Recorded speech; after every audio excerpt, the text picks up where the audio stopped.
Hello, this is Garrett Thomas, and this is Tiny Plunger.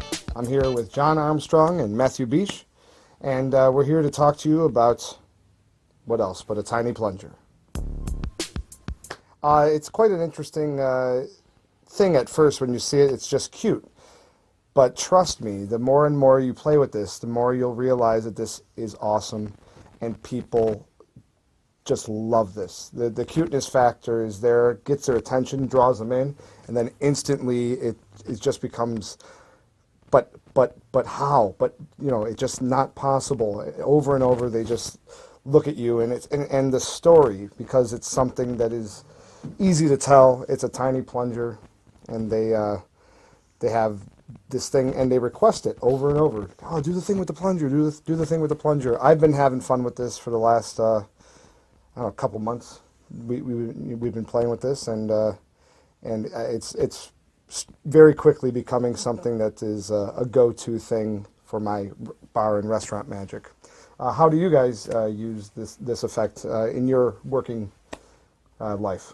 Well, I first found this actually at a comic book convention, and they were selling this kind of a thing as it was a Super Mario Brothers type toy, and also, you know, it was meant to be an iPhone stand.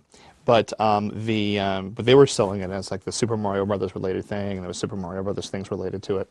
And I just started playing with this, and with different ideas and things I came up with, and I was brainstorming with other guys to come up with bits for it. But it is amazing how women especially love this thing. I have people who have started their own little tiny plunger hashtags on Twitter, and their own little fan sites. And then there's friends who see my show. I have a theater show that I do in LA, and as soon as this comes out, they're like, "Yay, tiny plunger!" and they're just excited about it. Like they get like overjoyed that this is coming out. And it's amazing because the kind of magic that I've been doing with this is the kind of stuff that can get boring. It's involving counting and, you know, and card locations and things like that. But this really sort of makes it a much more interesting presentation. Yeah, make sure I get that hashtag. I want to be a part of that. Hashtag tiny plunger. Yeah, that's going to be great. Hashtag now, before even the plunger, this effect was something that Matthew, you played with. And he did it with a pen, and we have that on the video for you. But the evolution of that to this plunger, what do you think about this now? Because what was one of your concerns that you had at first that now we've solved? My concern was using a pen. First, I was using a pen, so when I saw John's routine, I think I would not use and change my routine because I had something that was really similar. My concern was that the cool part of the pen trick is that I can do something they can't do. And with the plunger, even if they cannot select how many cards they will pick, they can still place a few cards on the mat and pick the amount of cards that are on the mat. So that's this effect that was lost using the plunger at the beginning and I added it in my pen trick. But we solve it. Yes. And that's a concern for you, but to me, I put all of the magic endowment in the plunger itself. So this became an item that was doing things. So when it was able to then, because at the end of my routine is the spectator actually picking up the plunger and cutting to the card, or sucking it through because there's two kind of possible endings to it.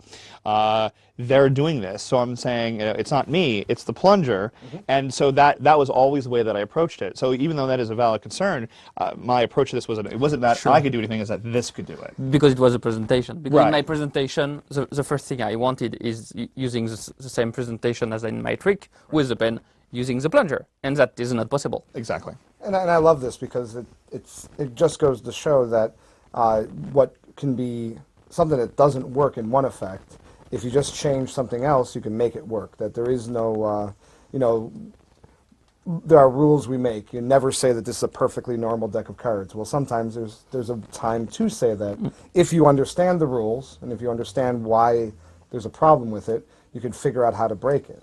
And so what we've done here is we have many different ways to use this tool that you could choose what's going to fit you best, because we all approached it slightly differently. And I came on later just to help out because I really loved this, and I was excited to see what you guys were doing with this. So I'm kind of tagging along.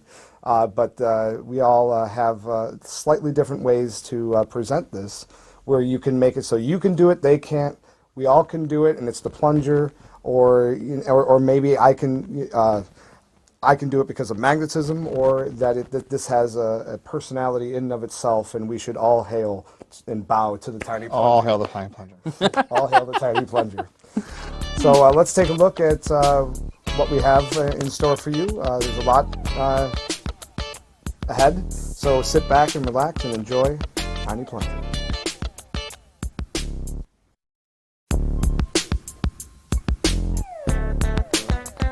All right, here we go. Yeah, this is here. I could have used one of those today. Oh, really? Yeah, I bring this with me wherever I go, because you never know. I think it must have been much bigger. Yeah, because it's a tiny plunger. It's a suction cup. See, here's. All right, this is pretty neat. Watch this. Check this out.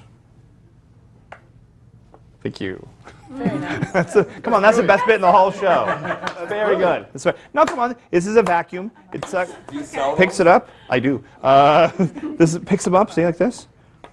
That's pretty neat, right?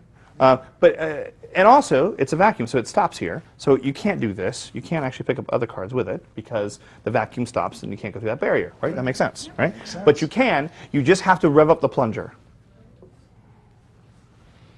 Seriously, no one laughs at dick jokes in this town? I'm amazed at that.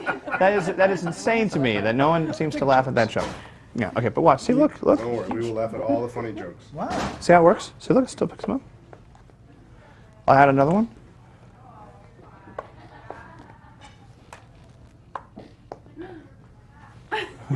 Think that's better than that? Okay. Yeah. Here, check out the cards. Make sure they are what I say they are. Pieces of paper, thin layer of plastic. No, pick them up, sir. Pick it up. And make sure there's nothing on it like it feels sticky or glue-like or whatnot. No? Okay? And then check out the plunger. Make sure it's a perfectly ordinary plunger, not like one you'd find in any Barbie dream home. Magnet in there somewhere? Yes. Okay, perfectly ordinary plunger. But here, watch this. Check this out. This is pretty novel. No? Okay. All right. Here, I'll add some more. Here's some more of them. Look, I love this. Watch. That's pretty darn good. Yeah, like that's a lot of cards. You can't. What do you guys want? Blood? This is awesome. This is I'm just all right. amazed. Watch. No way. Ah. Okay, now I get to clap. All right. Now, this is not just any plunger. This is an educated plunger. He is learned. He understands things. It separates him from us. No, I'll show you what I'm talking about. Name a number from 1 to 10. 7. 7, okay? And so the plunger hears you say 7. He understands that. So when you pick up the plunger, this time as opposed to picking up all of the cards, he will just pick up the cards he needs to count to 1, 2, 3, 4, 5, 6, 7. Right? Does that make sense? Because he's educated. He's learned. Do we not go through this? But here's the interesting part. Give me a number between, let's say, let's make it higher, 10 and 20. 14. 14. Okay, hold out your hands for me. And here's what we'll do. I'll take the cards, put them right here in front of you. And again, I didn't shuffle them or anything. And I take the cards, and then this time he'll lift up the amount of cards he needs to count to 14. Count them out loud to the table, please. 1, 2, 3, 4, 5, 6, 7, 8, 9, 10, 11, 12, 13, 14.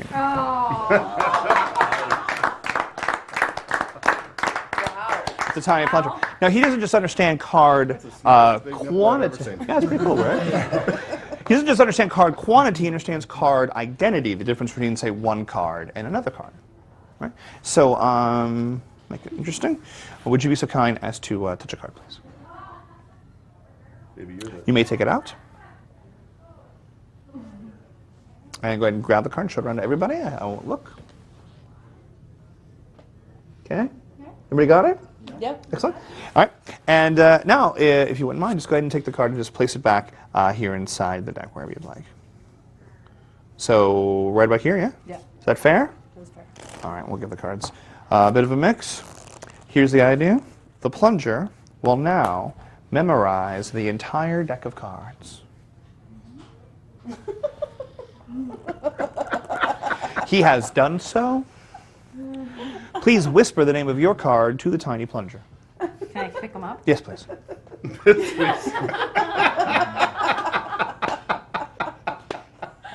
Perfect. Excellent. The plunger now knows your card.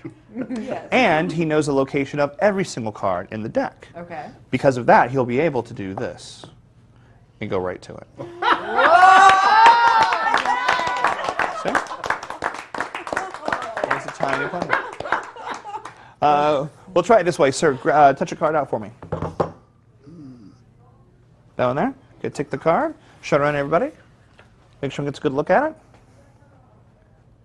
Did everybody see the card? Yeah. What was that?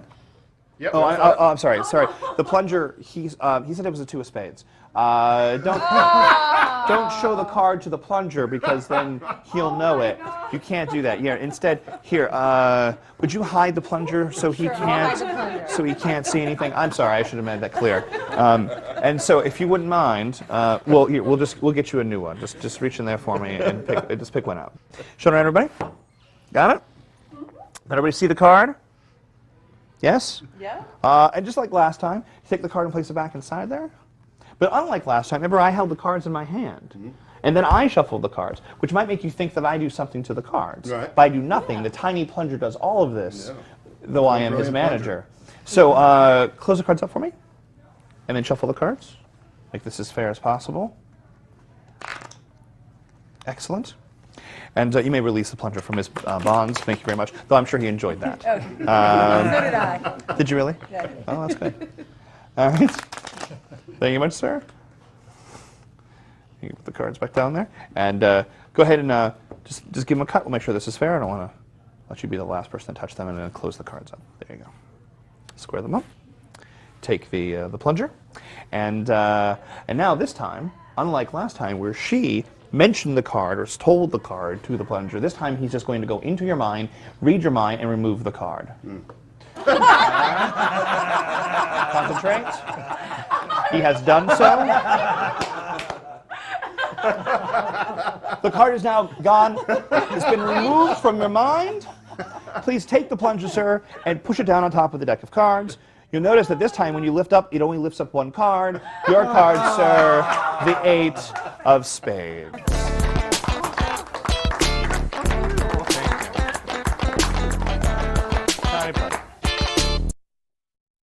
Hi everybody, welcome to the Tiny Plunger, and thank you very much for buying this. This is actually sort of my presentation of this, and because I've always wanted to do a guess your weight type routine, you know, the type of thing where you would cut a number of cards and know exactly how many it was, or someone would name a number and you'd be able to cut that exact number of cards. And most routines of that nature are always sort of like, you know, gambling themed. And but to me, I just wanted to do something that was kind of cool, and making it about this prop was the way that I found to do that.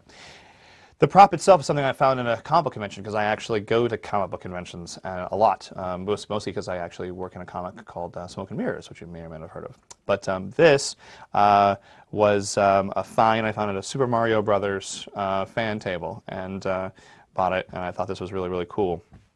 So let me show you the full routine, everything you're going to need for the routine. I'll give you some ideas and some tips to be able to do the routine the way that I'm doing it, that you saw in the demonstration, and other ways you can do it depending on your own style. So let's go right to it. All right, so let's talk about what you're going to need to be able to do this particular routine. Well, first you're going to need the little tiny plunger. It's what you got in your kit. It's pretty cool. It's just a suction cup with a dowel rod. There's no gimmick to it other than the fact that it is a tiny plunger, so it's a very interesting, odd little device. The deck of cards that you'll need for my routine, just my routine, if you want to do that one gag, the gag in which I spread the cards out, they pick a card, and the plunger sees the card. You will need a marked deck of cards. The marked deck of cards I'm using here is the Boris Wild marked deck, but any mark where you can actually read the corners, like Garrett's speed reader deck, all those work. The idea, of course, is you just have to be able to read from the sides when they pick out the card. If you don't want to do that gag, you don't have to do that gag, so you can just use a normal deck. But if you want to do that gag, you would need a marked deck. And then the last thing you're going to need to do is to put a breather crimp into one of the cards.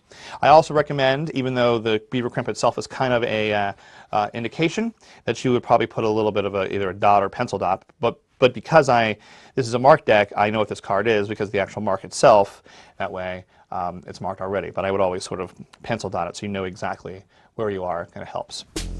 For the breather crimp, let me talk to you a little bit about the breather crimp itself.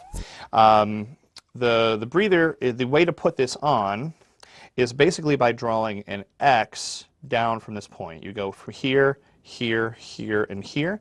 And how you do that is with your thumb, 2 fingers like so. Thumb goes underneath like that, so in that position. Fingers on the other side like this, and it kind of pulls down like so.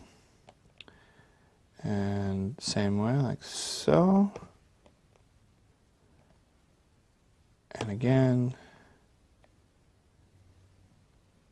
And again. So that actually creates the X like so. Now this is called an up breather, and because it is going to be the last card here, meaning that when you actually cut the deck using the little plunger, it will always be on that side.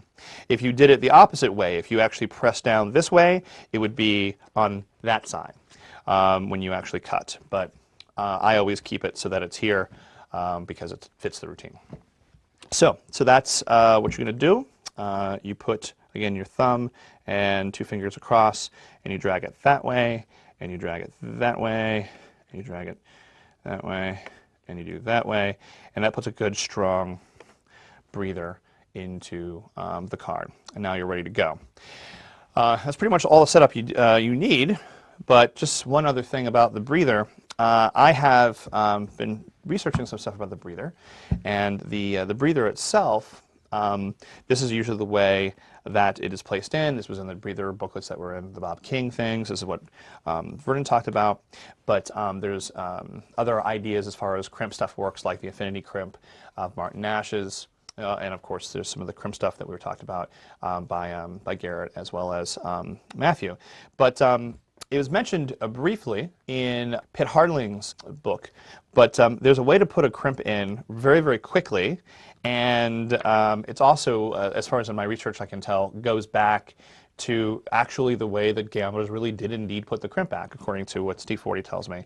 So this is how to put a breather crimp in very, very quickly. So let's say you're going to do a trick, and then you get a card, and you find the selected card, and you can actually put the breather crimp in right as you then reveal the card. And believe it or not, that is now breather crimped.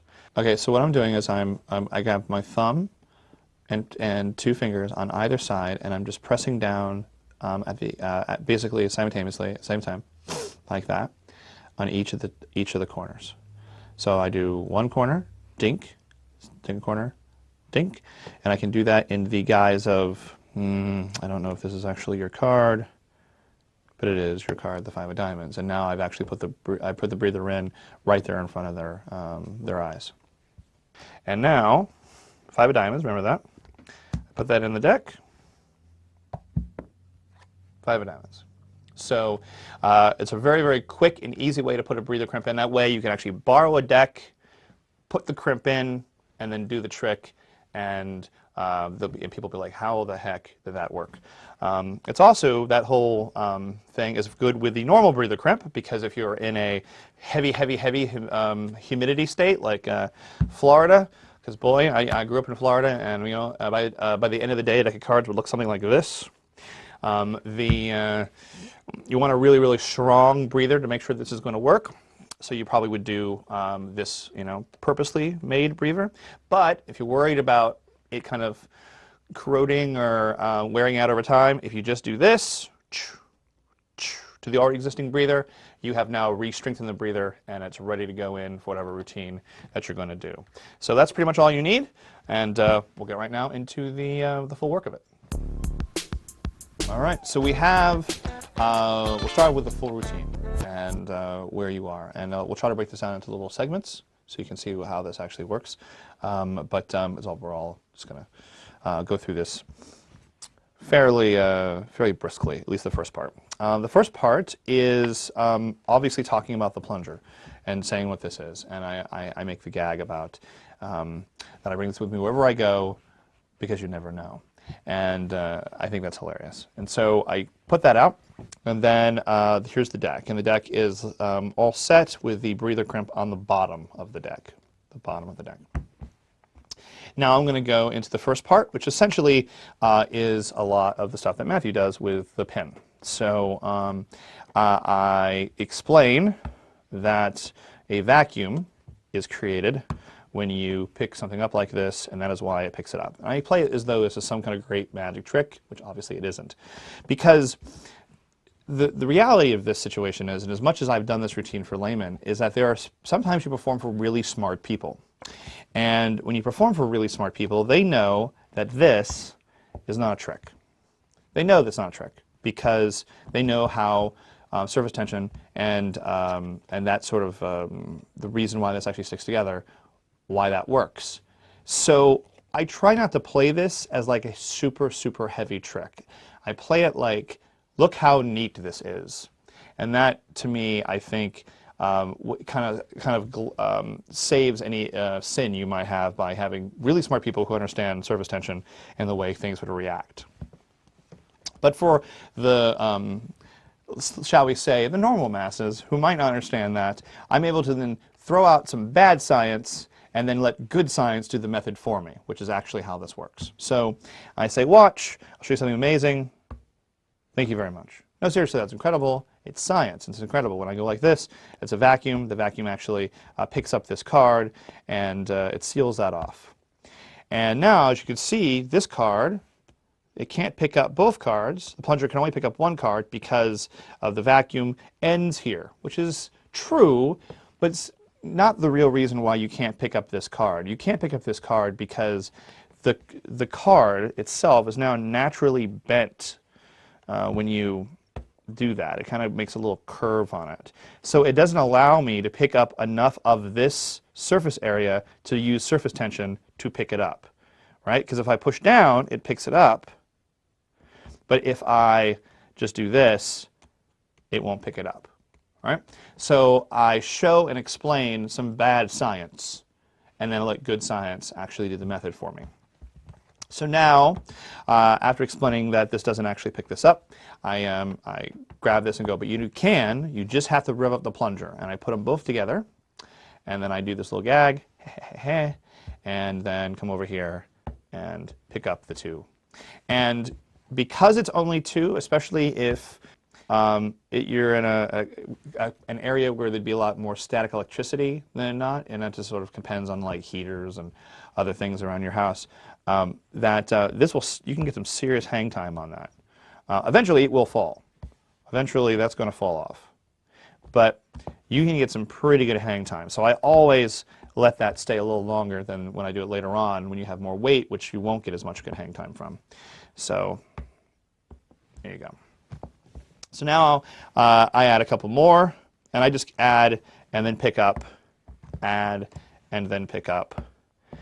And I'm just demonstrating how awesome the plunger is. The plunger is doing all this. It's really not me. Then I think it's important that you have the cards inspected. So you have them actually take a look at the cards and make sure that they don't have anything sticky on them or anything that feels like a magnet. And then I have the plunger inspected. What they're looking for, I have no idea, but I have it looked at. And then I will either pick up all of these like that, or for the first time, show that you don't have to pick them up all together at once. You can do this, and that picks them all up. And that's really cool. Because at that point, they've already thought, well, he can only pick them up if he pushes down and lift up. Here now, it looks like I just can pick them up totally at random. So that's nice. Now I add some extra weight to it and pick it up. And I like to do this. I like to pick up especially when I get the bulks that if I pick up now and just let go, they will fall eventually, you can see. But look at the hang time. That's a pretty good hang time. So I always like to do this and put it into my hand so that I'm actually going into some sort of transit, or put it on top of the deck. And then about half the deck, which is where a layman would go, really? How's that? Would you be able to do that? And pick them up. And now I'm going to pick up the whole deck. And a couple ways you can do this. One is you can make sure that your breather is a little weaker if you feel confident that it's going to pick up anyway. And then now it'll pick up all the cards together, including the breather. But now because the breather is really strong, and you can watch, it'll only pick up 51 cards and leaving the breather behind, because that's what we made it for anyway. So to make sure that doesn't happen, I come underneath and I cop this card off. It's really easy to get that break because it's a breather, so it's easy to pull that down and get the break. So I get a break above it, and then just Gambler's cop that card down. There's no card in play, there's no chosen card around, so there's really nothing that anyone's actually looking for. And then I cop this, place it back, and then onto the deck back onto the table, and then pick this up, and it works just fine. And then as I pick this back up, I just add the card to it. So it's very, very easy and not that hard at all. And so now you're at that point, and you're ready to then go into the next phase of the routine. All right, so now we're going to go into the number phases, the guess your weight, direct cut type phases, and they are pretty simple actually to do. All it involves is being able to count and move those cards from the bottom to the top of the deck. This is all done in offbeats, so I've just picked up all the cards with the plunger, and people thought that was really great. And if you remember correctly, I had to cop and then put the cards back in my hand. So the cards are already in my hand, and everything is all set. So now I'm going to spread through the cards and look at the bottom of cards, and I'm going to set up basically for the 7 force, for lack of a better term. The most common number between 1 and 10 when called for is 7. Name a number from 1 to 10, and you can put pressure on them. They are more than likely to say 7. Banachek has this in Psychological Secrets. It's been talked about a lot. But this is just the 7 force, and that's what I'm going for. You don't have to hit it, and you'll see that in a second, but that's the one I'm going to go for. So with the displacement, I'm going to, this is the breather, and I need to get the breather so that it is the 8th card, so 7 cards above the breather. So the easiest way to do that, and the way that I do every time, is just counting over 4 from the bottom, another 4 from the bottom, and then just immediately placing them back on top. I don't hold a break or anything like that. I don't do a double undercut. I just spread, I count 4, place those on top. So now we have 7 cards on top of the breather ready to go. So now I put the deck down, but as I do it, I hold it like this. So I don't put it on the table and release. I put it down and I hold it like this. And the reason why is that if they say 7, I can say, look, I kept the deck on the table, I didn't do anything, I didn't cut, I didn't shuffle, but you said 7, and now he's going to cut 7. Okay? That's what I'm able to do. But if they say 6 or 8 or 4 or 9 or some other number, then I am then able to immediately then pick up the cards and go, because I am still holding on to the cards, and then do the adjustment that I need to make. If I was to let go of the cards completely and then pick it back up again, that would look weird. Here, at least, I'm in some contact with the cards. So I have the best of both worlds from this position. So as I come back and I let's say he says 7, so 7, I'm clean, and he's going to lift up, boom, and then we'll count, and it's going to be 7, and it's a miracle. If, let's say, they said 6, what I normally do is, because again I have the deck in my hand like this, I go, okay, so you said 6, and I just slip cut 1 card underneath the crimp. So now there's 6 above the crimp, and I go into it. And I do that in a sort of an offbeat type way. So it would just be here, and then place it back down. My goal really is to avoid having to ever shuffle the cards. I don't want to shuffle the cards if I don't need to, because I think they remember the shuffles. One little cut like this is usually not noticed in any way. If there is, if 8, let's say, is the number, then I then go something to the nature of, now remember now, he was able to pick up a number of cards, but you said, what was the number? 8? Okay, so now there's 8 there. I just displaced 1 card. You can also do the exact same thing if you wanted to shuffle. I could do something like this, where I would have a break underneath the card, lift up, and then just place the deck down like that. All those things work to get 1 extra card or 2 extra cards or whatever to it. But also, you can indeed shuffle if you wanted to by just adding 2 like that, and now we would be set for 9. So if you add, the way to do that again is just to add 2. You could jog, shuffle off, cut to the jog, and then now I have the number of cards I need, in this case 9 above the thing. If they go for lower numbers like 2 or 3, I encourage them to choose another number. Oh, that's easy. Go for a higher number. Because I just don't even want to deal with that, because it's not that impressive unless of just 2 cards. It doesn't seem like, for some reason, it seems like that could happen. But like 6 or 5, all you have to do is, then a 5 would obviously be 2 slip cuts. Basically, you're just adjusting yourself so that you have whatever number that they've said above the breather. So we'll go with 7 in this case. So 7. And now they count 1, 2, 3, 4, 5, 6, 7. Well, actually 8, because I forgot about this placement. So there's 8. So we'll go with 8 with this case. So here's 8. Now all I have to do is I pick back the deck up. The breather is again still on top, and I displace from the bottom to the top the number of cards that I need to make this add up to 15. Okay. So there's 8 here. Then 7 is what I'm going to pick up from here. So in this case, this is 8, so I need 7 cards, or 3 and 4, and once again displace those back onto the top, pick this up, and do that. So now I'm ready for 15. To make the routine go higher in sort of a more interesting next phase kind of thing, to keep building interest, is now I do it into their hands. So I have them hold their hands out like this. I have the 15 here. I'm still holding on to the deck. And I say, now you, sir, name a number between 10 and 20. And he's going to say 13. And the reason why I use 15 is just an easy number for me to be able to do any displacement that I need.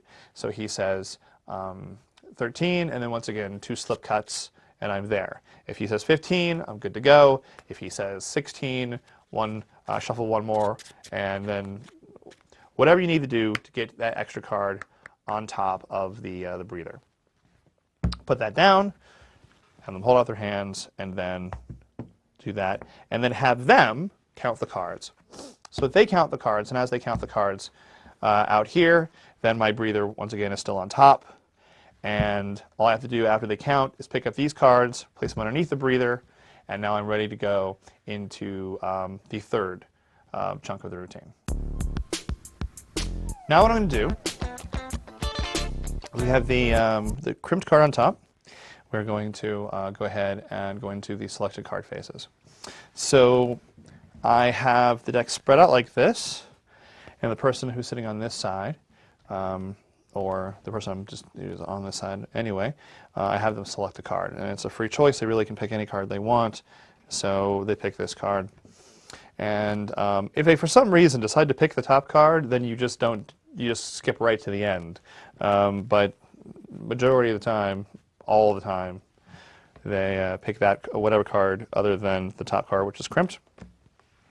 And they look at this card. And I make it very obvious that in the routine, then I come over and then I move the plunger, and then I hide and I say, go ahead and show everybody the card. And I don't make I don't say I'm going to hide the plunger. I just take it and I put it over here and go ahead and show everybody the card. This just sets me up for the gag later, but I do that, and so now they look to the card. And I pick up the deck, and in that action, I'm going to cull this card so that it is underneath the selection. To do that, it's pretty easy. Slip cut so that the eight of spades is just a few cards from the top. And now I come over and I cull that card. I'm just using this half scissors spread cull. Thumb here on top, walk that card out like that. Thumb here on top. And I walk that card out like that. A lot of great places to look up this half scissors spread cull.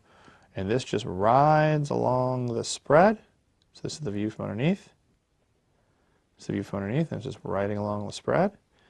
And then now when they decide they want to put the card back in a certain location, you put the card back in. When as you put it back in, you're putting it back in so that the cold card goes underneath the chosen card.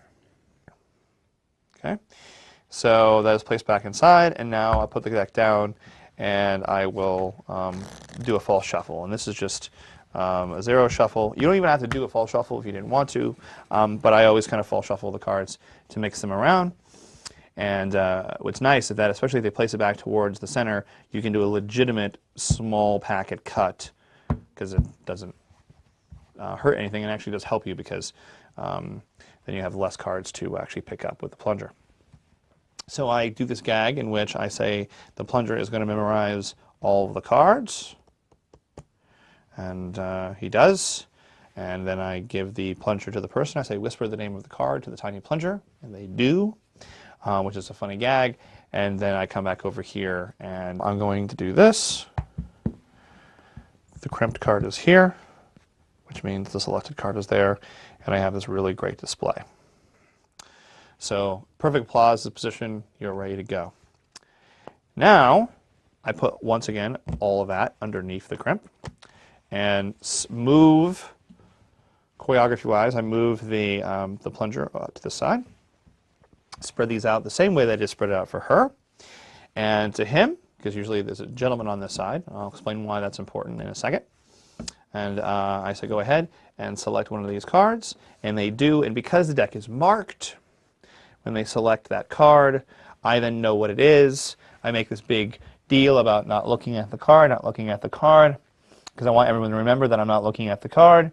And then I say, did everybody see the card? And they say yes. And then I go, huh? What did you say? Oh, that's a 10 of hearts? And then turn it over, and I get that gag. And then I go, no, don't show him, because if you show him, that ruins the trick. And then I have her hold the plunger like that. Okay? So that happens. And you don't have to do this that way. If this was a normal deck and there was no mark and you didn't see the thing, you could do the exact same kind of gag. You just wouldn't be able to know what the card was. And you would go like this, and they would pull out a card, let's say that card, and they show it around, and then you go, huh, what was that? Oh, he says he saw the card. I'm sorry. You know, could you please hold it like that? And that's all you'd have to do. So you either can have them, you either name the card, and it's kind of funny as a little sort of like gag / revelation trick, or just do straight on gag. But either one sets up for what the psychology, I think, of the next bit. So they hide the plunger, and then I come over here, and it gives me an excuse to pick up and change the way that I have this next card selected.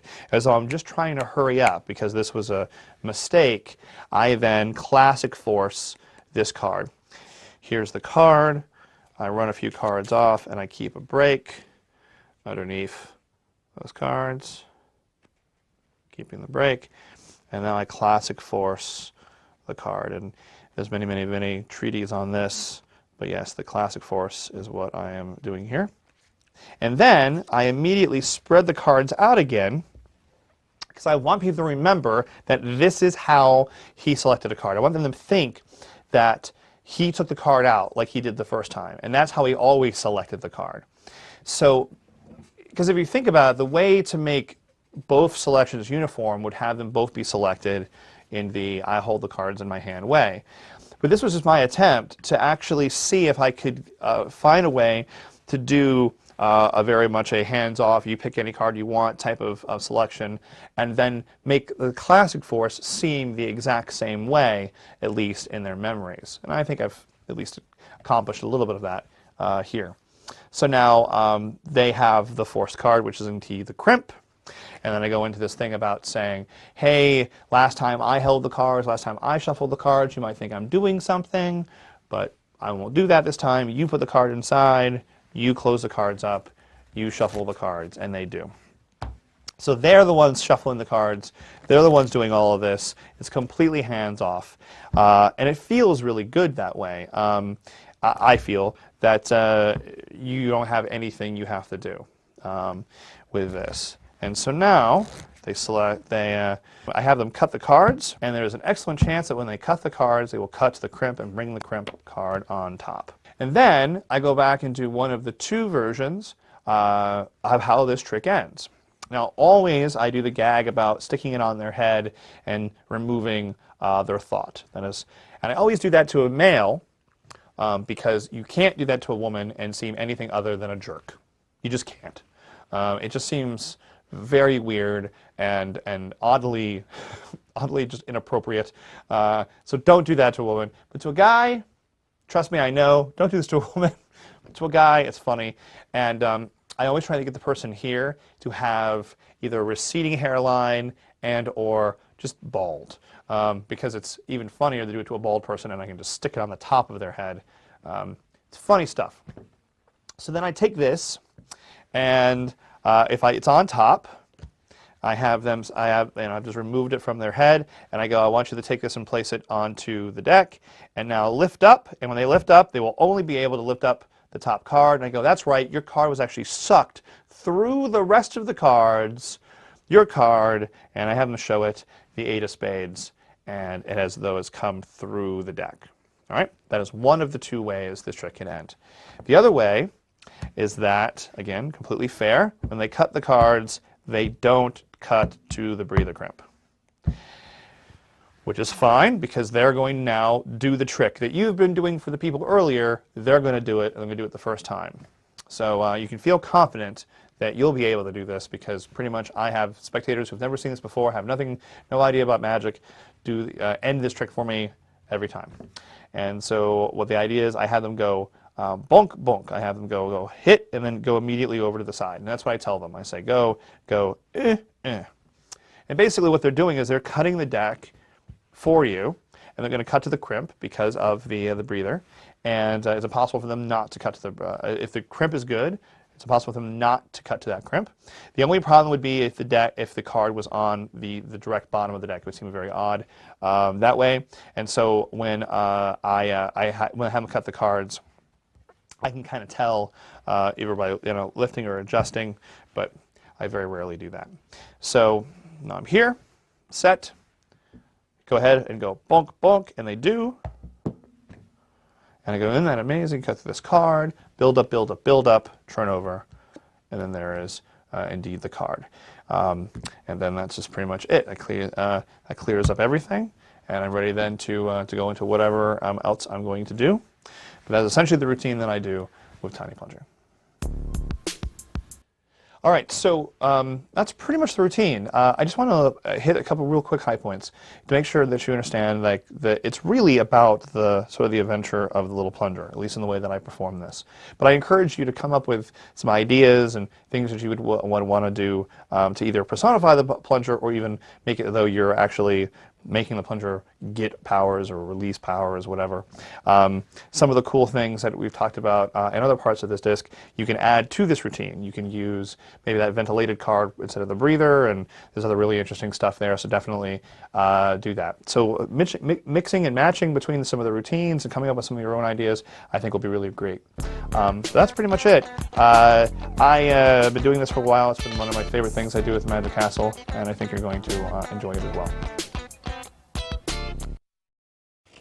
Okay, shuffle the cards. And I have my little French plunger. It's French.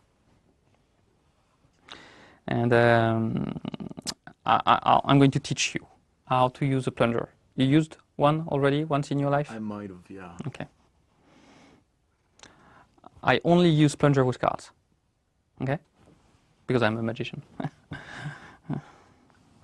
So, you take the plunger, place it on top, a line like that, okay?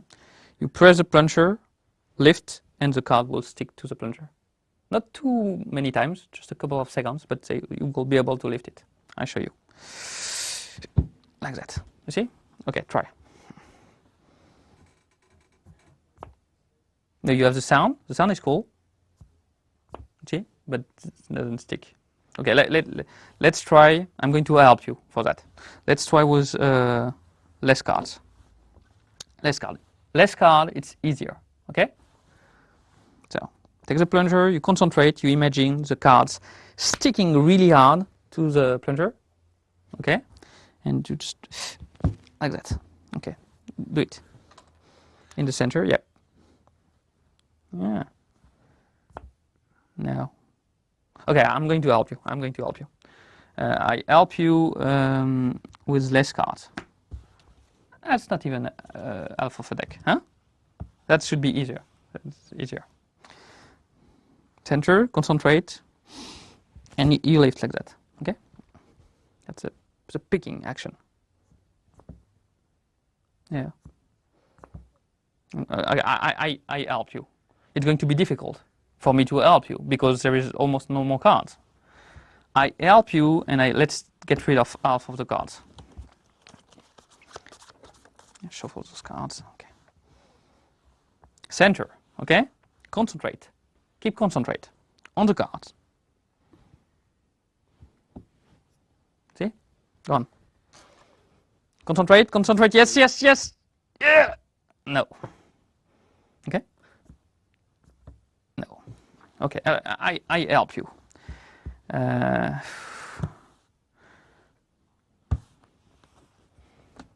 This one you can do it. I mean, that's a beginner version. My daughter, 4-year-old, she's doing it. Concentrate. Go on, go on.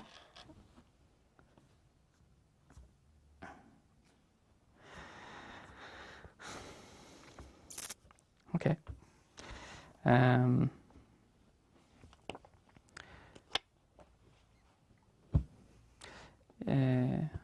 I don't know what to say. If you have a problem with a plunger, you call me.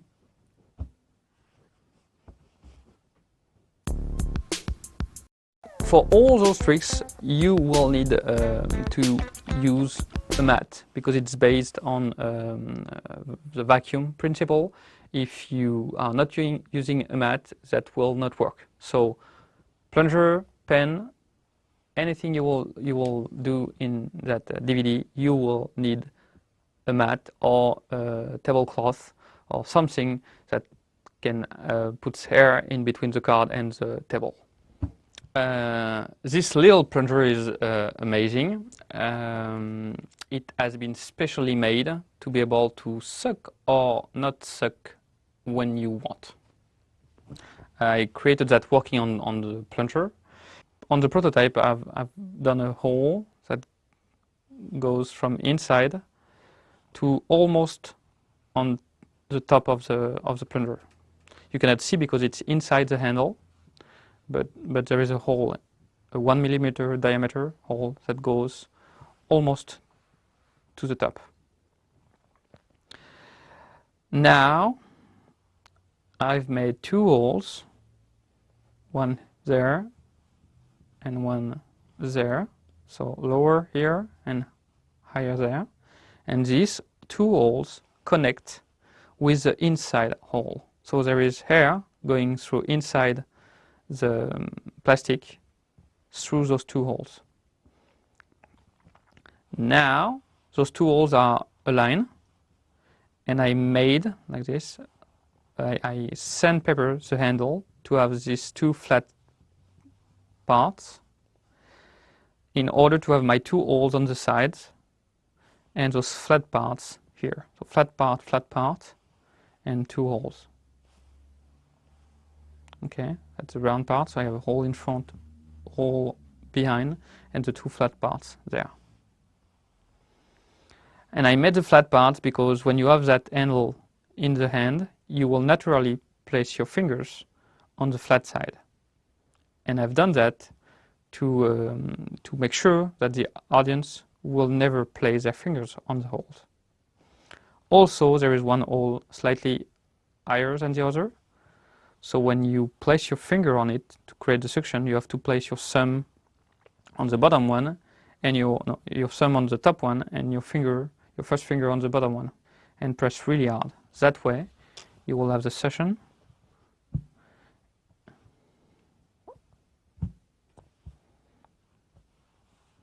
And basically that's it. You can lift a card, and if you release the pressure, you can also control the suction.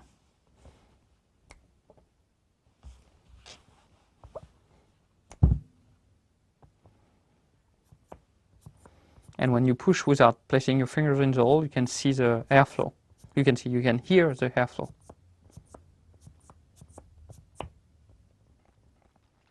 So, that said, when I want the plunger to suck, I squeeze really hard, push, lift, I release it, and if my spectator is in front of me, to help him take the plunger in the position I want, I will grab again the plunger and say, look, it's easy, and I will rotate it from a quarter.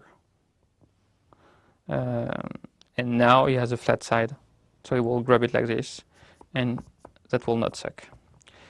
If my spectator is on my side, like we have during the demo, I will not move the orientation of the plunger because he will grab it naturally from the flat side because he was on my right.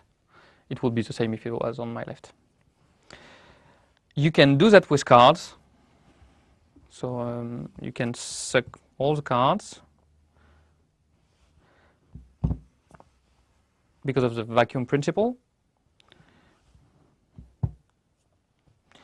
And the less cards you have, more time you can have this levitation effect.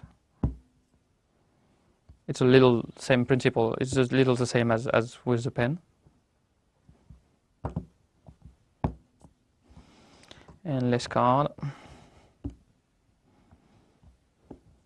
And it's really fun to perform because you are challenging the spectator. And at the end, it looks like a joke. Also, you can if you release the pressure, you can unstick the card at your command. And they will try it, and they will not figure out how it's done. And you could do it with a cell phone or anything that could be stuck with a plunger, anything flat, and that's really fun. And I hope you will enjoy it and have fun with your audience. So, working on the session principle and on the plunger theme, I created a card that was impossible to be sucked. So that's a real plunger. And this card will not work. The cool idea with that is any amount of cards, you place that card on top, and you will not be able to lift the cards. So the way it works is that I created kind of a channel for the hair that can go from the back to the face. So it works like that. The card is a single card, but there is extra pieces on the face, and I took a quote card to be able to add this little part, and that's almost invisible. But every other part of the card is just a single card. So you need this little piece from a queen. If you can use the same queen or another queen, it's not important. What you have to do on the back of the card is using an X-Acto knife to make cuts in the center part. So let me show you one card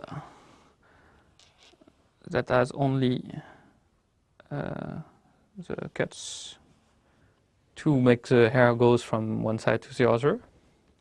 And on the face, on the little extra piece, I've done some cuts. These are lines on one side and on the other. You don't want to go through the complete piece because you will cut your piece in two. So every line I stop and do another line on the side. And I have like 10, 20 lines.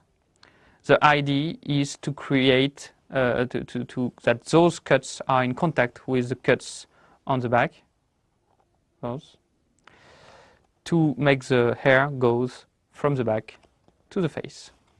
And I've glued that piece just using glue on the border, because if you glue everywhere, you will fill out the cuts and the hair will not go through. But if you place glue just around this little piece, the hair will be able to go through. So now this card cannot be sucked, so you can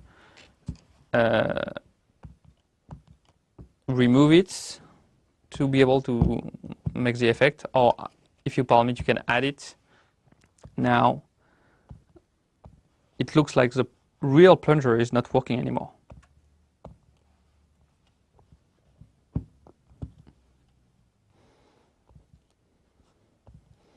An extra effect just using that funny card.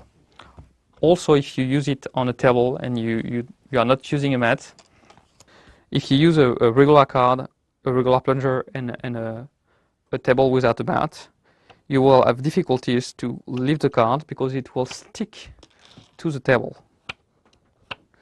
With that card, it will be easy to remove the plunger and the card will not stick to the plunger. So that's a special airflow card vacuum plunger thing. A cool idea you can use for a climax of your effect is to having a glued deck with a glued plunger on it. So everything is glued together. You use crazy glue to glue the plunger, and if you switch a real plunger to this one, now you can pretend to lift everything, and now everything is glued together. I also make the handle removable, so if they try to pull hard, they will not unglue the plunger. You can also have fun using just one card and the plunger glued to one card that can be forced, and at the end you can give them the plunger and the card glued together. It's a fun way to end a trick where you use the plunger. I have a deck of cards. You can check and shuffle the cards, shuffle them and look if all the cards are different. It's a regular deck of cards. Yes? Okay. What I'm going to do, first you can pick a card. Pick a card, any card. You look at it, you remember it. Good. Place it back here. And I'm going to lose the card in the deck. I'm going to need about those cards, maybe a little more.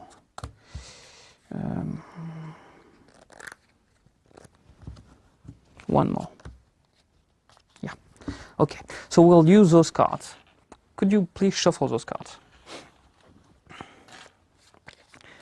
I'm going to be honest with you, and I will tell you a story. When I was younger, I had problem with girls. Not now, not anymore. Before I had problem with girls. I had problem to attract girls, but not now. Not now because at that time I read a book on magnetism, and I became magnetic. So now I'm magnetic. Do you feel any attraction right now? No, don't answer. No, don't answer.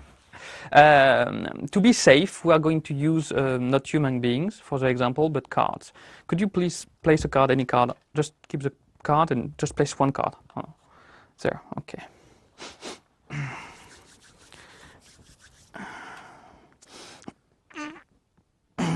I need something to concentrate on. Oh, a pen.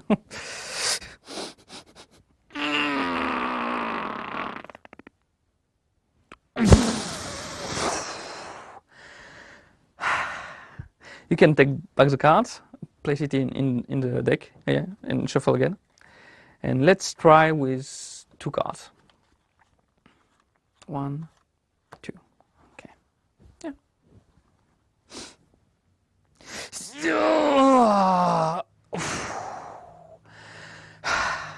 Take back the cards, shuffle again, and let's try with 4 cards.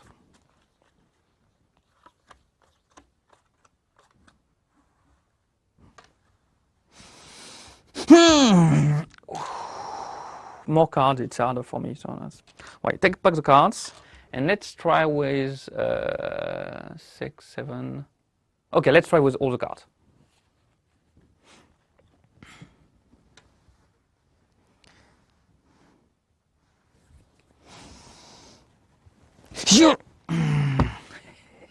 Okay, we can try with this pack.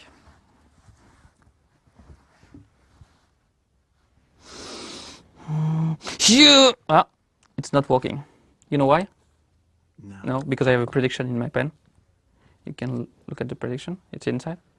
There is nothing in the pen. Look at it. There is a French sentence and an English sentence. You can read whatever you want. It's the same one. Look at the top cap card. Top. Look at it. Is it your card? That's my card. You can try if you want to see if you're magnetic, and you can check everything. Oop. Can't do it. Okay, so for that trick you need a regular deck of cards. So a borrowed deck of cards will be even better. You need a regular pen, even if this one is slightly modified. I will show you why. And you need the major gimmick. It's mounting putty. Yellow, white, flesh tone. I use blue because my pen is blue. So that's blue tack. And you need about the size of a rice grain. Like that. And that's the only gimmick you need. Now, about the pen, it works with any pen, but it will be easier with a flat tip pen. So you can do it with a random pen, just look at the tip and pick one that has a flat tip pen. If you want to use a dedicated pen and cut the pen like I've done, you can use any pen, and if the tip is not flat, you can flatten the pen using sandpaper. Very thin sandpaper. That's what I've done. So that way you can choose the pen you like. Especially if you use the same pen for other effects, you can switch the pen, and that way you can flatten the tip, even if it's not flat. When you do the effect, people think there is a magnet in the pen. So to avoid that, I cut my pen out so they can look inside. They can hear it's empty. And that's why I cut the pen. And to motivate the fact that my pen is cut, I placed a prediction inside where you can look at the top card, and regarder la carte du dessus. That is, look at the top card in French. Now, I place that inside and there. Now, you have your putty, and you place the putty on the bottom. You don't push too hard. You want to have this little ball shape. And you're ready to go. If you want to store that, you can place the putty on the top. Like this, it will be protected to avoid getting the dust. So that's the storing, and that's performance putty. Now, about the borrowed deck, you need to have a deck with no cream cards. So if they give you a deck that is really old, you will have lots of cards that will not be flat. So what you need to do is looking at the edge and taking all those cards, like 5, 6, the cards that are really not in good shape, and placing them on top. That way, when you will have your cream card on the bottom, their selection will be on top. The first card that will have hair in between the cards will be the cream card. Others after, but because you will not lift the cards that are after the selection, they will not bother you. That's what you really want to check if you do it with a borrowed deck. Now, they shuffle the cards. You're going to, say, give back the cards to you. You ask them to pick a card. They pick a card. As they are looking at the cards, you will crimp the bottom card. Nice crimp. Now, you swing cut the cards, place the selection here, and you're going to place the cream card on top of the selection. And now I'm going to really lose the card, but I fake a control. And from behind, I can see the cream card, so I can track where is the card. And I want the selected card to be in the bottom half, like this. Because I'm going to use the top half of the cards to do the first part of the effect. So I just cut the cards, and when I have my cream card in the bottom half, I cut half of the cards, give that to the spectator, and place those cards with the selection aside. If your table is not flat, because of the hair between the cream card and the selection, the cards can cut like that. So when I place them aside, I slightly fan them on the table.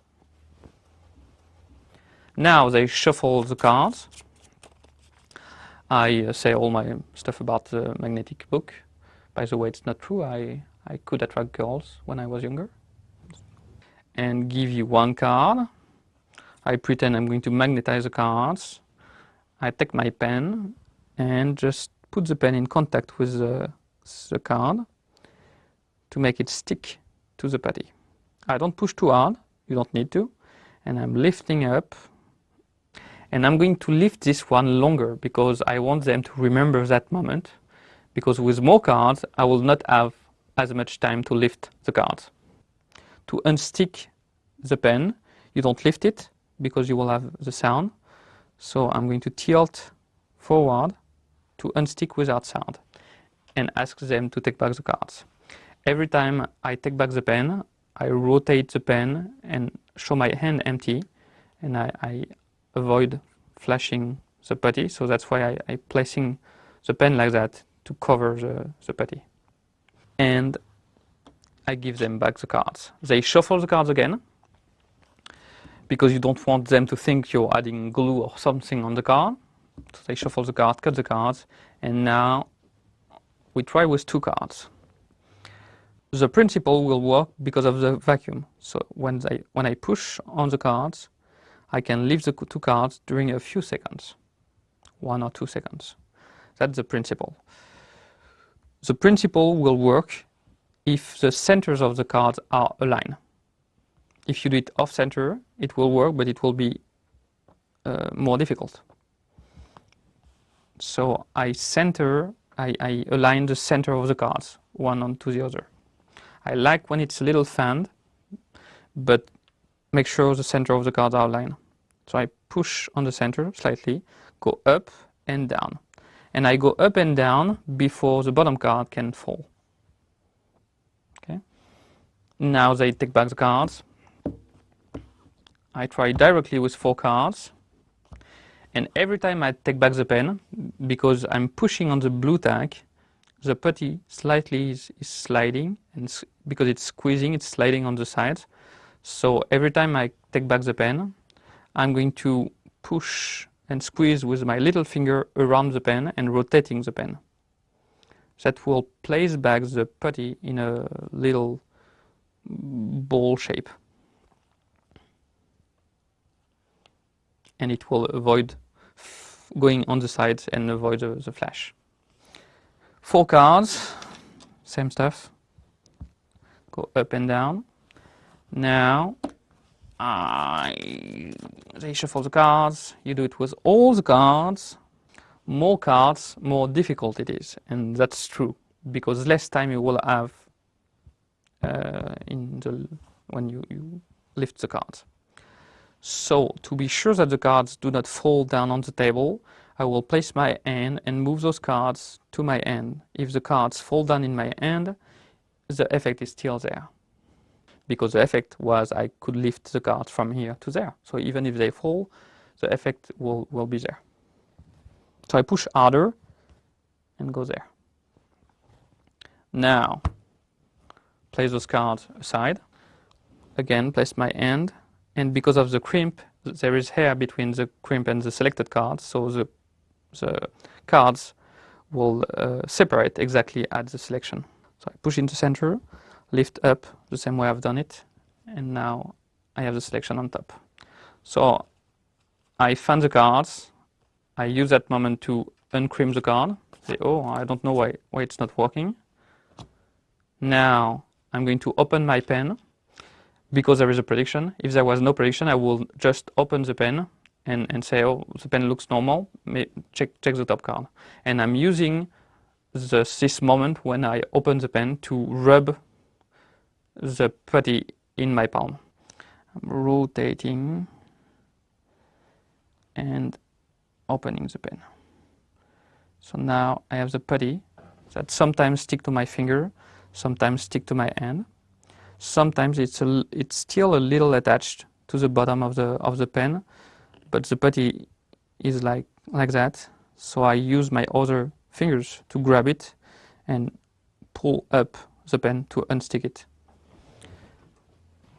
Then grab the prediction, open it, read, look at the top card. They check the top card, and they can try and they can check everything, and everything is normal aside the small blue tack.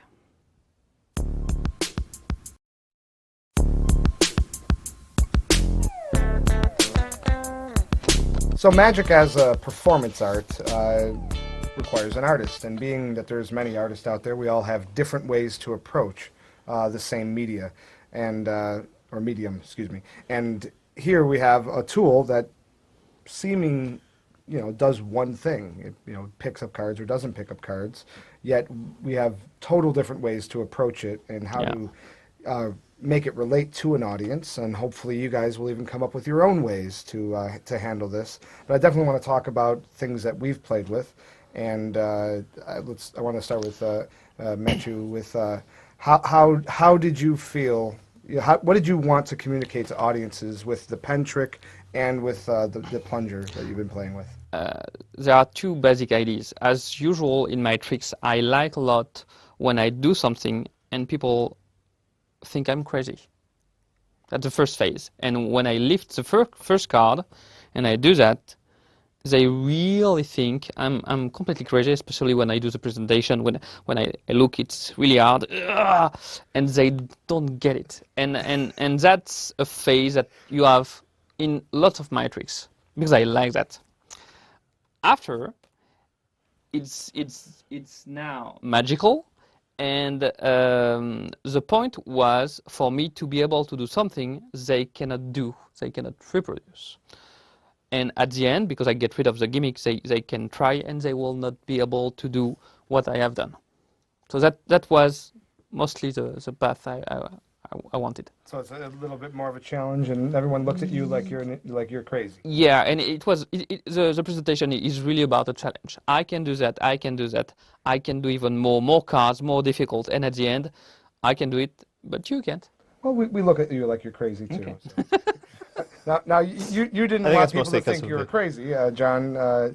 You wanted people to share in a different type of experience. Yeah, it's really about the personification of this object and making it seem as though it's a pet. When you have a pin is a common object. You want it to be like, look, it's a common object, and it's doing this unordinary thing. It's doing something extraordinary. And in this case, this is a very unordinary, weird object. So for me to have that same kind of presentation that Matthew is having, it's not going to work because it's a weird object. So to me, the object itself then has to be sort of the star, and because it's cute, and people just like smaller things in miniature. That's always, people like that. That was where because I always approach it from a point of not necessarily comedy, but entertainment, and always going from making people like definitely laugh along with what's going on. The magic has to be serious. It has to have the impact, but I want there to be laughs. I think that's interesting things for me, and I also try to as much as possible remove challenge situations. I'm not a big fan of anything where I can do this and you can't. I just don't like that. So in this case, it's just that, look at this cool thing. And at the end, even though I keep saying this little guy is what's doing this, the spectator is the one who, in the last phase, gets to actually do the trick. Yeah. And so because of that, I think it's more inclusive in that way. Cool. Sure. And when I perform it, I'm closer related to that. I don't want it to even look like I'm the source. That it's me who's doing it, because after they've seen me do sleight of hand and all this stuff, it seems like I'm just showing off. Like, look what I can do, look what I can do, look what I can do, and look what I can do with this plunger, and look what I can do with this coins, and look what I can do with this deck of cards. I wanted it to be, look what this plunger can do, and that I really liked with your presentation, and I adapted it into to mine as well. So yeah, definitely being a part of the witness. I really like that I was just with them. Check this plunger out. It wasn't something I did, because I played with it where I was like, if I push down just the right amount, I could pick up 5 cards, or if I push down even harder, I could pick up 6 cards. Where it was a skill thing, right. And they can't do it. They can't do it, and that works too. But it just depends on your personal choices. And the presentation you want to do on that trick. Yeah, definitely. Mm-hmm. Yeah. Now that we've played with those type of concepts, what are other directions we could take this? We have a couple of ideas here. I see that in just brainstorming about the concept of the plunger. Well, what are things you could do? Well, let me start with a couple of things that what almost it was designed for. It could be used in Magic, and actually very effectively, which is the fact that it just makes really good stands for cards. The fact that you can actually just put a card up there, or multiple cards like that. You can, instead of using wine glasses, you can use this for Hofzinser type things, and play with that. And if this actually was a Hofzinser card, the card that actually has the light, and you can see the different opposite card in there, that's a perfect way to actually display that with any kind of light source. So all that actually works out very, very well with this. The sticker, the plunger itself actually also works with a card box just fine. So you can then take it and then just use one and still be able to then put up multiple cards and display them for any kind of display things. If you are doing more sort of parlor-esque things, if you set this up for a out of this world-esque type thing that people can see, and then be able to do anything you'd actually need that for. So the fact that it's actually just itself a stand is kind of a good thing for us, and it works. Like, it doesn't have to be like a surface like one of these card guards. Regular box works. Anything's fine. Also, then I was playing around a lot with the idea that you could actually take these, and with multiples of these, almost do like matrix type things. Mm-hmm. We're getting the plungers from one side to the other, having the cards drop, using some of the dice gimmicks, if you're familiar with those dice fall over gimmicks, and being able to play with that. And it might be guiding the lily, it might be a little bit, it's the kind of thing you would see in a competition act. It's the plumber act, But it's at least it's an idea. Well, someone out there will do it. Someone might do it. Yeah. And then other things that I thought were actually kind of neat is just applying it, the same principle that allows us to pick up multiple cards like that can be used. So there have, I push this down, that picks up and it's actually stuck. It's actually, vacuumed on there. But if I just do this, it looks like it's stuck, but it's not actually, because it's just being picked up with the same sort of surface tension really on here. So because of that, you can use that in ways where it looks like this is actually permanently on the card, but in actuality, you just move it over here, and now I can stick other cards underneath here. I can, you know, in sort of a card and a drink type thing. You could also then actually vanish this very, very easily, reproduce it. Nice. You know, so if you know, you come over here, you steal this, but it would be no, you know, very easy to steal because it doesn't actually stick. Steal it, come over here, and then produce it, and then go. Oh, I'm sorry, it's supposed to be down here. That kind of thing. You can play with that. How about this idea? Let me grab me another card. Got it. Let's say if we have this on a double, so let's say we're in this position and we got the static thing going, to actually have it be for like a miracle change, to be able to. It's almost as a convincer that it never left the card. Card identity. It's without sounding like The worst miracle change ever. by the way. amazing. Without sounding like a certain person we both know. I honestly was going to get to that. And Okay, so as a convincer, Yes. that it's the same card. and then also the fact that the principle itself, as opposed to using it as an effect, you use it as a method. Cool. So let's try to do this with cards that actually are a little more contrasting. There you go. And using a little more, using basically sort of all the snap, crackle, and pop double lifty type moves, Pat Page's move, and some of the other stuff like this. Now I can pick up the double. Nice. Yeah, sure. Now I've just picked up. Now I've just picked up the double, and now here's the double to then go into the miracle change or whatever else that I'm going to go into from that point.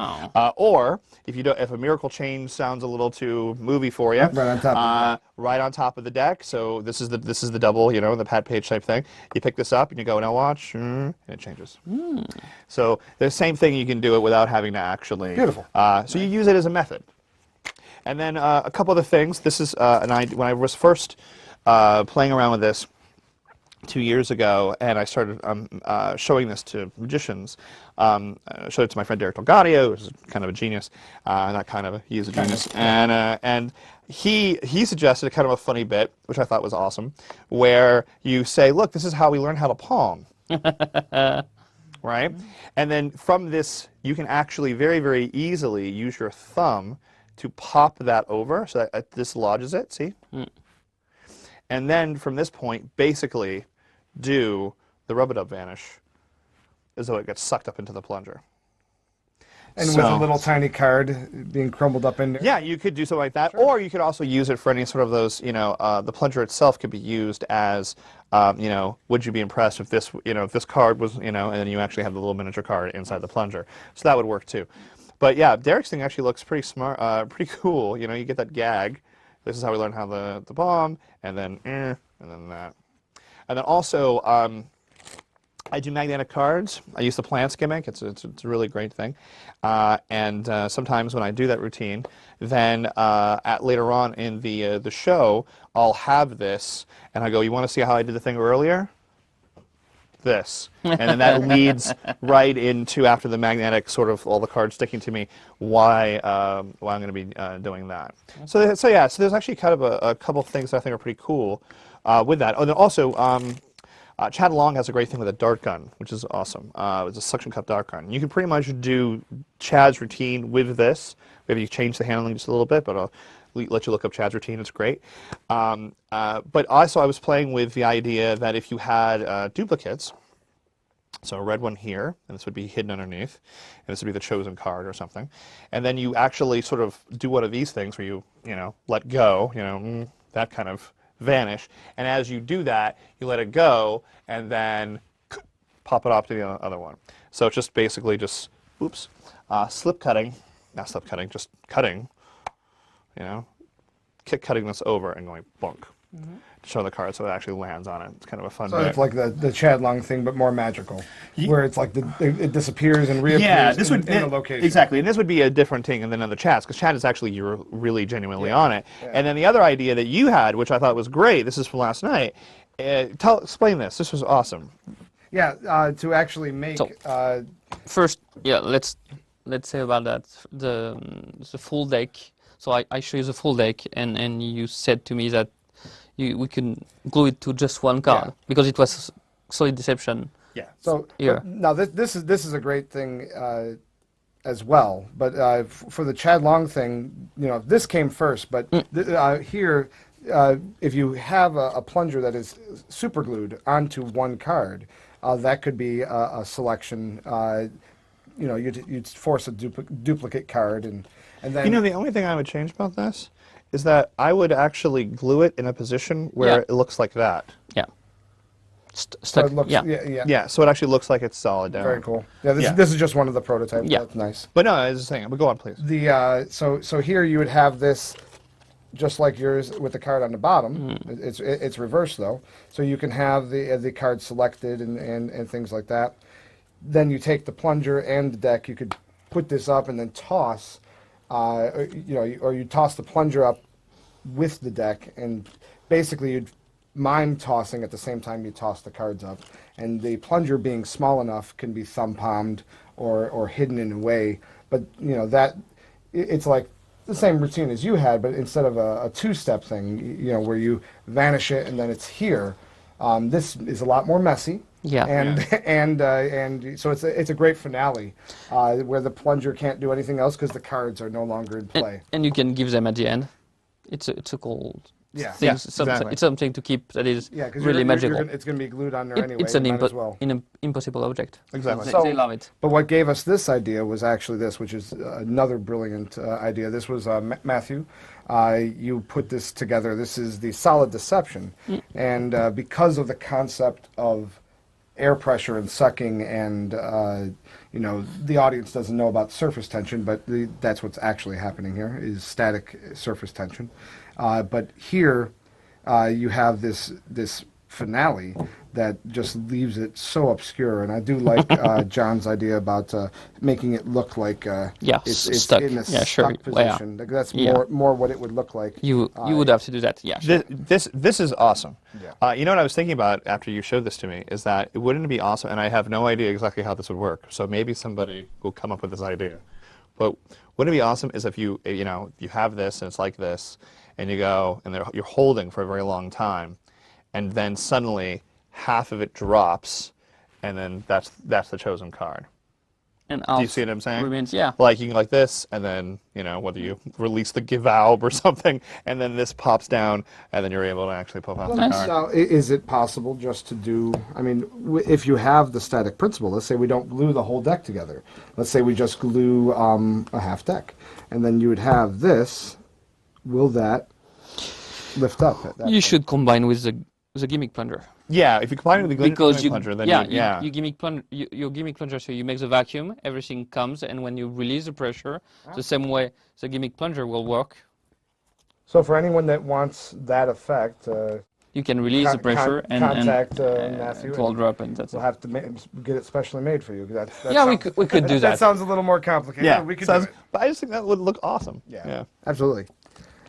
So with the solid deck, what I think is interesting is that how you got to that. What made you think that? What was the My thing is I never worked on the plunger, so I just got into that project because I was doing my pen 10 years ago. So when I got to work on the plunger, I said to myself, I should maybe think about what I could do because it will be really different to what you do. That's the cool part. And it really is, and I have to, say that I appreciate that something that you totally dismissed at first as being something that, because you wanted that I can do it, you can't. That you were able to turn that off and say, well, let's analyze this and let's take a look at it further. So that's really, Yeah, really great. I don't do always a challenge thing, but at the time I created that trick in '98, it was definitely the kind of presentation I like. Because I was younger, and when you're a younger magician, you want to do something that other can't do. So that was at that time. When I came back on that project, I started working on the plunger. So my first idea was the suck no suck plunger. So first, can I make a gimmick plunger that could suck or no suck? And I end up with the gimmick one. After, I try to see what I could do different, and because I worked on solid deception with you. It came to my mind, so that was the second step. And after I came back on the suck no suck plunger and try to figure out reverse. And just because we haven't talked about it here yet, the plunger you're referring to is the one with the holes Yeah, in it with the holes. that allows you to pick up cards or not Yeah. pick up cards depending on how you block those Yeah. holes. And after that I came back I came back on the cards trying to figure out a way to do the same thing with as the gimmick plunger, but not gimmicking the plunger but gimmicking the cards. So I end up, and that was the last thing I found, making the cards that will give you kind of the same possibilities that with the gimmick plunger, but just using one special, very special card. Yeah, and that was my what became my favorite way of attacking this problem. Is I love the gimmick plunger, and I love using the plunger, but I like the non-challenging aspects of your style. But the thing that this actually achieves a double duty. It becomes the breather Right. that can cut to the card, and yet if you put it in the right position, can be something that does not pick up, even with a standard plunger. And I think That you do No. want to stick to like a rule of three. They should trial. They So should definitely try it play all with them all. in front Yeah, of different definitely. audience and feel what they feel comfortable. Maybe they want to keep the power, maybe not. Maybe they want to use the pen. Maybe they want to have a gimmick plunger, Yep. and take what that fit to their personality. Yep. Excuse my French. And now, because what fits to me 10 years ago, challenging, is not too much what I'm doing now. So also they can come back after a couple of years on the same stuff and maybe change a little their path. As you grow, this is something that can grow with you. Yeah, and realize that if you're using this as a trick, you can't use it as a method anymore. You know, like is if you're true, going to use it as a method, use it as a method. You're going to use it as an effect, You gotta use it be as an smart. effect. You got to Yeah. make sure they don't cancel each other I out. see a lot of like method as effect and effect as method, and that's a bad thing in my opinion. Wonderful. So the history of this effect is actually quite interesting. As you can see, we took more than one person to put this together, and the original effect is based. I mean, the principle is based on the static surface tension, static with more than one card. Vacuum. Yeah, vacuum. Yeah. Is it a vacuum? It's not really not a vacuum. It's actually surface tension with a tad amount of static electricity, which is actually, depending on where you are in the world, that is actually going to help or hurt you. I've noticed, like you do this in Florida, humidity-wise, it could kill you.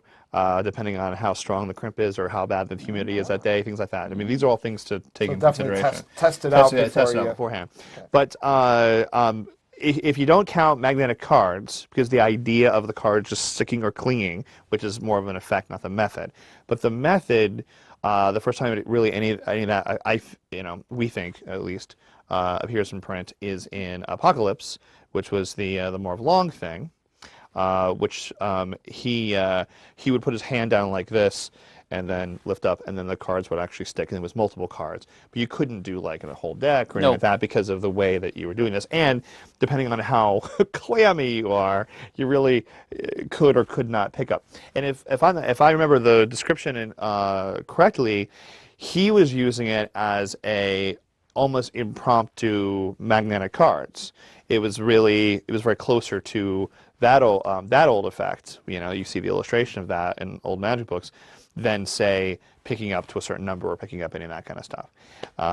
So then we go to Matthew, who now, did you know about that trick before you started No, this? same as you, I didn't know about that trick. I Right. made the research after and figured out Apocalypse in 1980, the Marv-Long effect. Mine, I came up with that trick playing with my toys and my pen. I was playing with my card and just grab a pen and did that. I place those objects like that and say, oh, maybe I can lift one card. So I just took the first thing that was on my desk, and it was a blue deck. So I did that, and I said, "Ooh, maybe I can lift the second one," because I knew about the vacuum principles, because we use it in double lift when we want to throw and flourish double lift, because at that time I was doing that kind of stuff. I knew, and I immediately tried it, and so it worked. So my trick was basically lifting cards and cards and cards. And I didn't have any routine with that, just I was able to lift up to a full deck, if the deck was clean. And when I showed that to Gaëtan Bloom, a magician, French magician, Gaëtan Bloom, he told me, for the audience to enjoy that, because I was performing that for magician only, he said, you need to have a card selected and figure out a way to make hair. So he gave me the old idea using salt, you know, when you hit and it spreads, and I just made a crimp, and it became the trick we saw before. Right. And the way I started playing with it is you guys told me. So that's pretty much what happened there. Well, as I mentioned before, like I saw the plunger, and to me, I've always wanted to do guess your weight routines with the set this Bob King as well, and probably the other sort of more modern routine that has a lot is Pitt Harling's thing with the flick. Yes. Right. Using a breather. And to me, I've never been able to find a way that was me to do that, because it was either involving very all the sort of heavy gambling things. Look, I have the ability. Look, I can do this, and I can cut exactly the number of cards, that kind of thing. And or, you know, in a Pitt's routine, you're showing this an amazing ability that one finger has, right? And it's not where I really wanted to go. So it wasn't until I saw this thing and started playing with essentially using Pitt's routine and the Bob King thing as a basis. That's where I started playing with it. Just I went the opposite. I didn't add. Wasn't suggested going right to the chosen card. I went right to the chosen card, and started playing with the guess your weight type routines using this, realizing that the cards are sticking together. Then I started playing with it and realizing I can do it just on its own. And then it was actually Tom Stone, who was visiting the Magic Castle at the time, and said, "You know about Beach's thing about this, right?" And I said, "You know, you're right. I think I do remember seeing Beach had this thing about this." And then we got in contact, and that's where it all came from. But and then all the other ideas, like I've mentioned, anyone who I kind of talked to about this or whatever, you know, I've credited whoever told me. Paul Wilson also mentioned a thing where you could, by putting your finger here really quickly, you could, you know, make sure that you can show, look, it doesn't stick. But then if you want them to stick, you rev up the plunger, and then it sticks. And so that is another person who's, you know, kind of led me down that path. And yeah, that's pretty much that. It really goes to show how, you know, I mean, this concept, these principles, a lot of people are really interested in this. I mean, this is really a fun thing to do, and I'm excited to be able to be one of the first to play with this, and I'm sure you guys are going to enjoy this. The tiny plunger, you know, talk about standing on the shoulders of giants. I mean, how many names we had? You know, Oof. Tom Stone, Bob King, Pitt Marv Hartman, Long, Gaëtan Bloom. Gaëtan Bloom.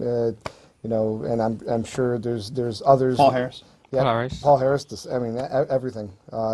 And now John Armstrong and Matthew Beach. And Garrett So Thomas. I'm along for the ride.